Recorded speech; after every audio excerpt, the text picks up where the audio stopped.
안녕하세요. 아모스 5장 시작합니다. 5장 1절에서 3절은 아모스가 애가를 지어 부른 내용인데요. 하나님께서 이스라엘은 멸망할 것이고 이 민족의 10분의 1만 겨우 살아남을 거라고 하셨으니 전혀 이스라엘이 엎드러졌으나 일으킬 자가 없도다 라고 하는 내용입니다.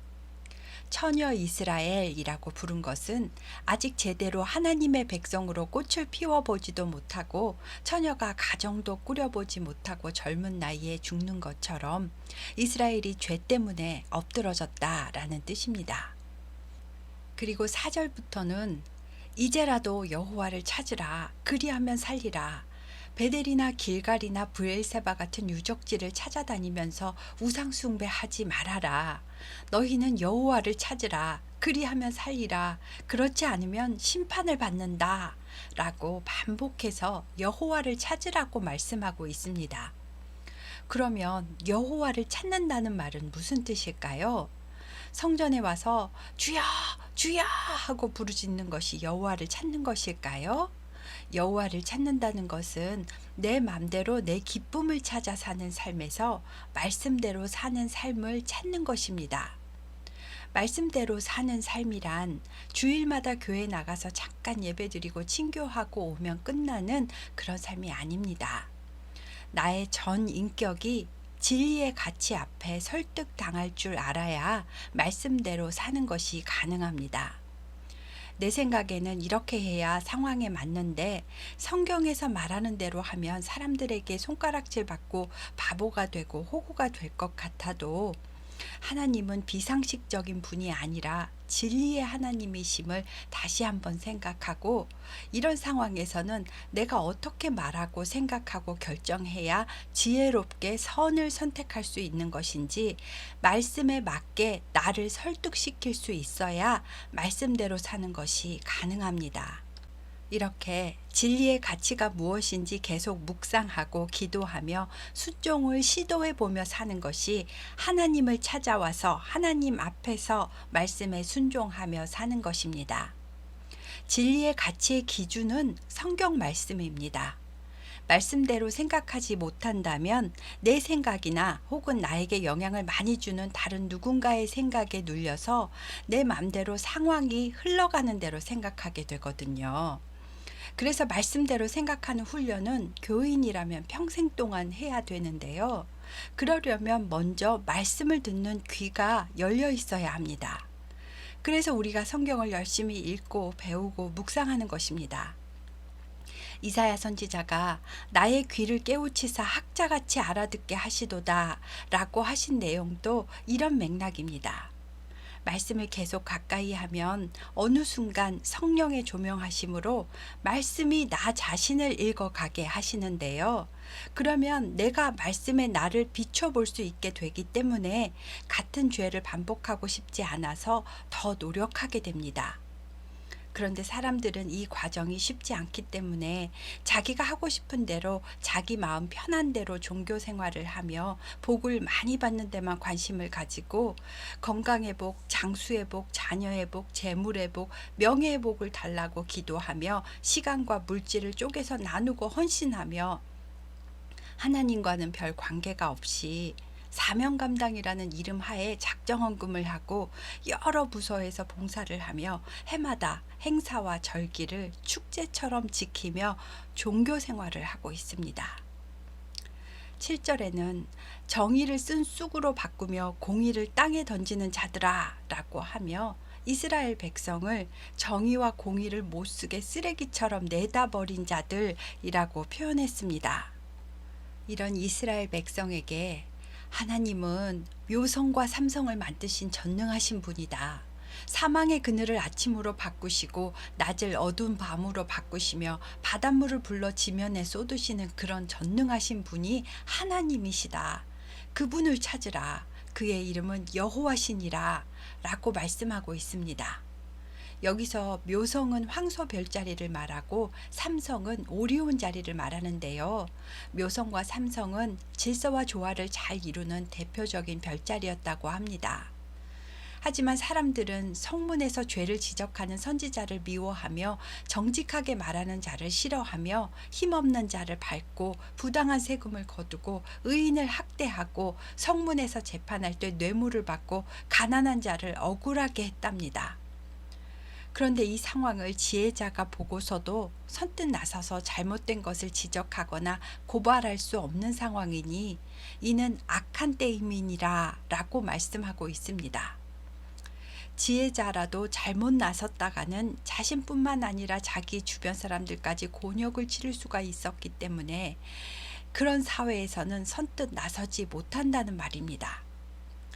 하지만 그럼에도 불구하고 하나님은 너희는 살려면 선을 구하고 악을 구하지 말지어다. 너희는 악을 미워하고 선을 사랑하며 성문에서 정의를 세울지어다 라고 말씀하고 있습니다. 성문은 재판을 하는 곳이었습니다. 악하고 부패한 시대에 살고 있을지라도 주의 백성은 선을 구하고 재판의 자리에 정의를 세워야 한다고 말씀하고 계십니다. 하나님은 말로만 주님 오실 날을 기다리고 사모한다고 말하는 사람들에게 화 있을진저 여호와의 날을 사모하는 자여 너희가 어찌하여 여호와의 날을 사모하느냐 그날은 어둠의 날이요 빛의 날이 아니니라. 여호와의 날은 마치 사람이 사자를 피하다가 곰을 만나는 것과 같고 집에 들어가서 손을 벽에 짚었다가 벽에 있던 뱀에게 물림과 같은 날이 될 것이다. 여호와의 날은 그 누구도 재앙을 피할 수 없는 캄캄한 날이 될 것이다. 내가 너희 절기들을 미워하며 멸시하며 너희 성회들을 기뻐하지 아니하나니 너희가 내게 번제나 소제를 드릴지라도 내가 받지 아니할 것이요 너희의 살찐 희생의 화목제도 내가 돌아보지 아니하리라. 너희 노래소리를 내 앞에서 그칠지어다. 너의 비파 소리도 내가 듣지 아니하리라. 오직 정의를 물같이 공의를 마르지 않는 강같이 흐르게 할지어다 라고 하셨습니다. 삶은 엉망으로 살면서 희생제물을 드리고 절기라고 전부 모여서 찬양을 올려도 하나님은 받지 않으신다고 하십니다. 오직 정의와 공의를 마르지 않도록 삶의 자리에 강물이 계속 흐르는 것처럼 흐르게 하여 그 정의와 공의의 물을 마시며 살고 후세에까지 이어지게 하는 삶을 살라고 하신 겁니다. 하나님이 원하시는 것은 종교 행위가 아니라 삶의 정의와 공의가 지켜지게 하라는 것입니다. 정의는 미슈파트라고 하고요. 영어로는 justice라고 합니다. 공정하게 속임이나 뇌물이나 누명 씌우거나 사기나 착취 없이 바르게 거짓 없이 사는 삶이 지켜지는 사회를 말합니다. 공의는 체다카라고 하며 영어로는 righteousness라고 합니다. 하나님 앞에 옳고 그른 것이 무엇인지 분별하여 옳은 것, 선한 것이 지켜지는 사회를 말합니다. 이런 것은 다 무시한 채 서로 자기 이익과 탐욕에 눈이 멀어 남을 속이고 짓밟고 악행을 일삼으면서 절기 때는 또 모여서 찬양을 하고 악기를 연주하고 짐승을 태워드리고 제사를 하니 나는 받지 않겠다. 오직 정의를 물같이 공의를 마르지 않는 강같이 흐르게 하여라 라고 하신 겁니다. 이것은 이방인에게 요구하신 사항이 아니며 주의 백성에게 하신 말씀이라는 것을 기억해야겠습니다. 다음 6장은 북이스라엘의 교만한 지도자들에게 하시는 말씀입니다.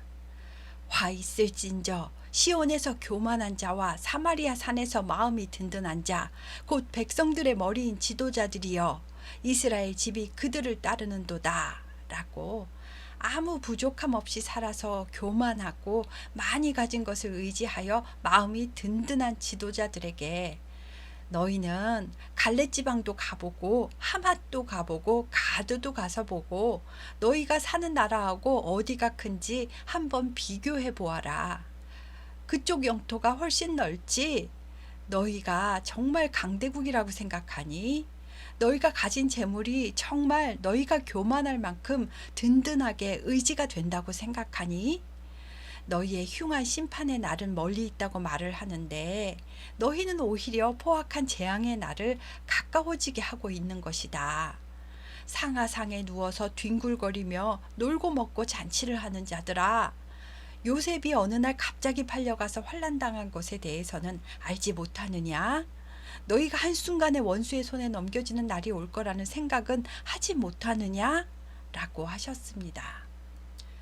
이어서 아모스가 하나님께서 당신들을 두고 맹세하셨습니다. 당신들이 야곱의 영광이라 믿는 그 부유한 궁궐의 사치스러운 삶은 하나님은 미워하신다고 하셨습니다. 이 성읍과 거기에 가득한 것을 원수에게 넘기겠다고 하셨습니다. 그러므로 한 집에 10사람이 남아 있어도 전부 다 죽을 것입니다. 나중에 친척이 와서 시체를 수습하면서 시체가 어디 더 있냐고 물으면 없으니 조용히 하십시오. 우리는 여호와의 이름을 함부로 부르면 안 됩니다. 여호와의 명령하심으로 큰 집이든 작은 집이든 다 부서지고 몰락했습니다. 라고 말하는 날이 올 것입니다.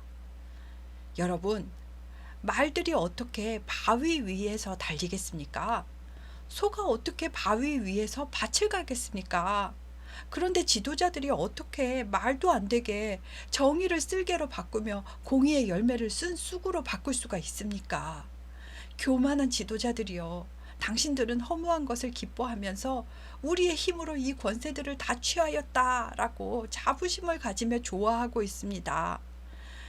만군의 여호와 하나님의 말씀입니다. 이스라엘 족속아, 내가 한 나라를 일으켜 너희를 치리니 그들이 하마도기에서부터 아라바 시내까지 이스라엘 전 지역을 정복할 것이다 라고 말씀하셨습니다. 라며 6장이 끝납니다. 하나님의 백성다운 삶을 포기하고 자기 욕심대로 사는 지도자들에게 너희가 잠깐은 부귀영화 권세를 누리는 것 같겠지만 얼마 가지 못하여서 너희는 심판을 맞이하게 된다 라는 경고입니다.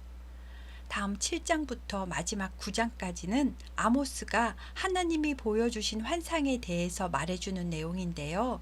7장에는 메뚜기 재앙과 불재앙 그리고 다림줄을 환상으로 보여주셨고 8장에는 여름실과 환상, 9장에는 집에 기둥을 쳐서 집이 무너지는 환상을 보여주신 내용입니다. 처음에 하나님께서는 왕에게 바치는 곡식을 추수한 후에 두 번째 뿌린 씨가 다시 싹을 돋우는 그때에 메뚜기 떼가 와서 땅의 풀을 다 먹어치우는 환상을 보여주셨습니다. 이것은 이스라엘에게 메뚜기 재앙을 보내겠다는 환상입니다.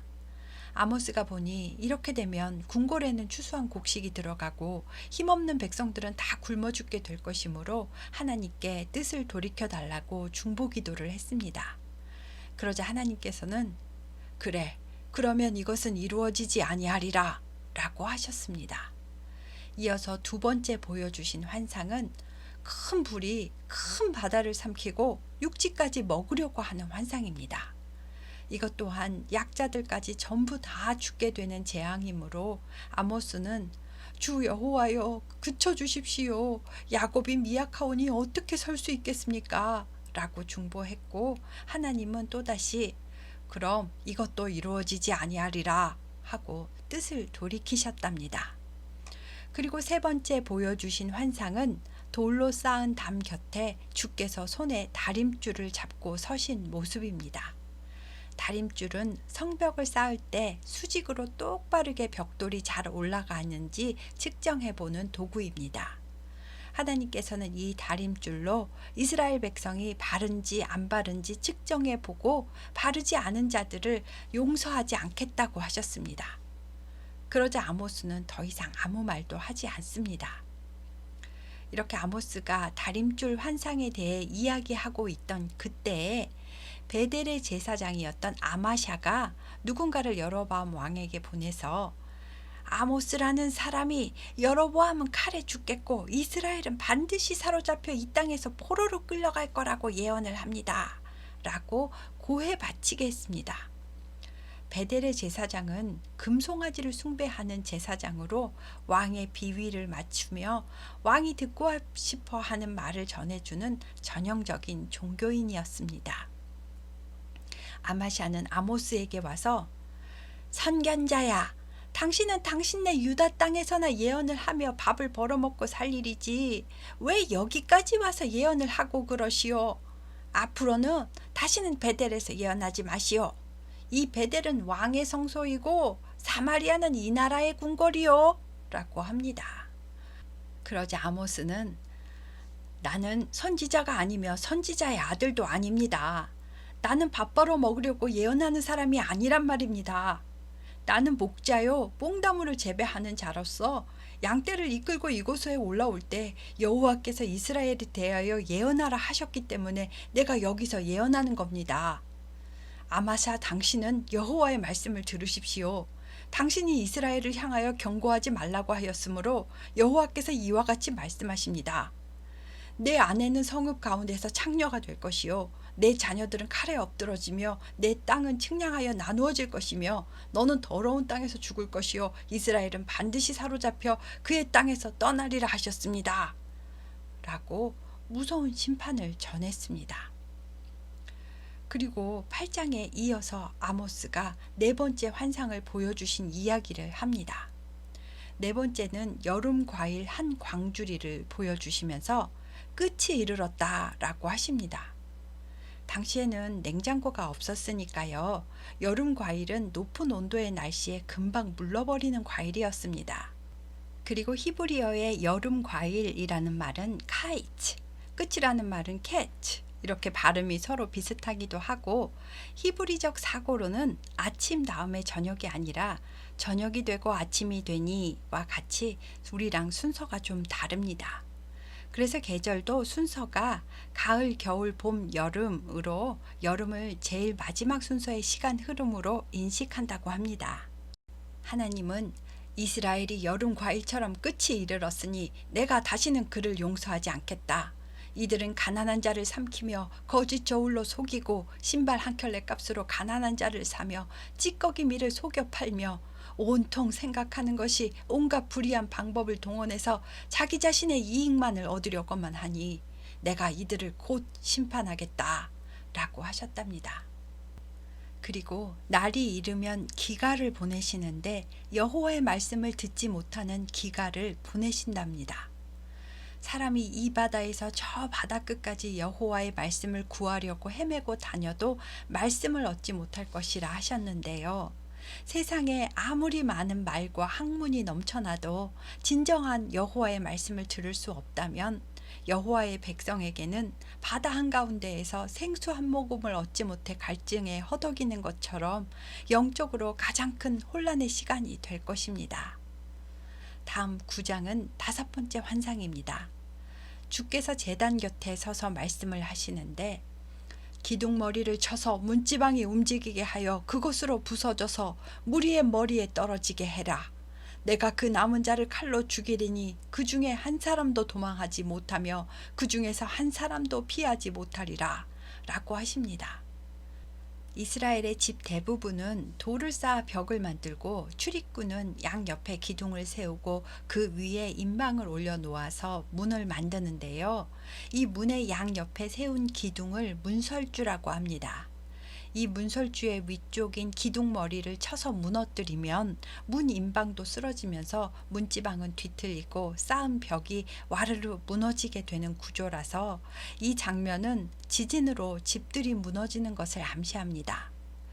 주께서 제단 곁에 서서 말씀하신다고 이것을 예루살렘 성전을 무너뜨리는 환상이라고 해석된 주석도 있는데요. 성전문 옆에 세운 기둥인 야긴과 보아스를 쳐서 쓰러뜨리는 장면으로 보기에는 무리가 있는 것 같습니다. 사람들이 지진이 나서 집이 무너지니까 막 여기저기로 도망을 가는데 땅을 파고 수월로 들어가도 쫓아가서 잡아다 심판을 할 것이고 하늘로 올라간다고 할지라도 붙잡아 내릴 것이며 갈멜산 꼭대기에 숨을지라도 찾아낼 것이요 바다 밑에 숨을지라도 바다 뱀에게 명령하여 물게 할 거라고 하셨습니다. 아무리 멀리 도망을 가도 하나님의 심판을 피할 수 있는 자는 아무도 없다라는 뜻입니다. 온 땅을 강물이 넘친같이 솟아오르게 했다가 다시 낮아지게 하시는 만군의 여호와께서 범죄한 나라는 주목하여 보셨다가 심판의 날이 되면 지면에서 멸해버리겠다라고 하시면서 그러나 야곱의 집은 온전히 멸하지는 아니하리라 라고 하셨습니다. 또 이스라엘 족속을 만국 중에서 채로 채질하여 알갱이는 한 개도 남기지 않고 다 걸러내겠다고 하셨는데요. 이스라엘 족속 중에 알곡은 한 알갱이도 놓치지 않고 다 챙기시고 나머지는 다 죽는다는 말씀이고요. 하나님의 백성 중에서 자기가 스스로 알곡이라고 생각하고 괜찮아, 괜찮아. 주의 백성은 안 죽는다. 하나님이 우리를 지켜주시니 화가 우리에게 미치지 않을 것이다. 라고 말하는 모든 죄인은 칼에 죽으리라 라고 말씀하셨습니다. 정말 무서운 말씀인 것 같습니다. 하나님의 백성이라도 죄를 가볍게 여기는 신앙인은 다 죽는다 라고 하시잖아요. 하지만 11절부터는 심판이 끝난 후 회복의 날이 오면 내가 무너진 다윗의 집을 다시 일으키고 부서진 틈을 막으며 허물어진 것은 다시 일으켜 옛날처럼 세우고 이스라엘 백성에게 하나님의 품으로 돌아온 구원받은 자들의 모든 나라를 기업으로 주겠다. 또 아무런 전쟁이나 자연재해 없이 씨 뿌리고 추수하고를 연이어 반복하여 너희의 식량이 풍성해질 것이다. 내가 내 백성 이스라엘이 사로잡힌 것을 돌이키리니 그들이 황폐한 성읍을 건축하여 거주하며 포도원을 가꾸고 그 포도주를 마시며 과원들을 만들고 그 열매들을 먹으리라. 내가 그들을 그들의 땅에 심으리니 그들이 내가 준 땅에서 다시는 뽑히지 아니하리라. 내 하나님 여호와의 말씀이니라 라고 하시며 아모스서가 끝납니다. 가난한 자들과 약자들을 억압하는 것, 남을 속이고 자기 이익을 취하는 것, 사기를 쳐서 한 사람의 인생을 나락으로 떨어뜨리고 약자들을 짓밟고 인신매매하고 정의와 공의를 땅에 던져버리는 사회에서 이스라엘의 기득권층은 말도 못하게 사치를 누리며 살았습니다. 그러면서도 여전히 종교 생활에서는 또 열심을 내지만 하나님의 말씀에는 관심이 없고 이를 경고하는 선지자의 심판 예언에도 귀를 기울이지 않았습니다. 하나님은 이방 어느 나라일지라도 범죄한 나라는 더욱 주목하여 보고 계신다는 말씀을 하셨고요. 주의 백성일지라도 악행에 대하여는 주목하여 보셨다가 복 대신에 화를 내려주겠다고 하셨습니다.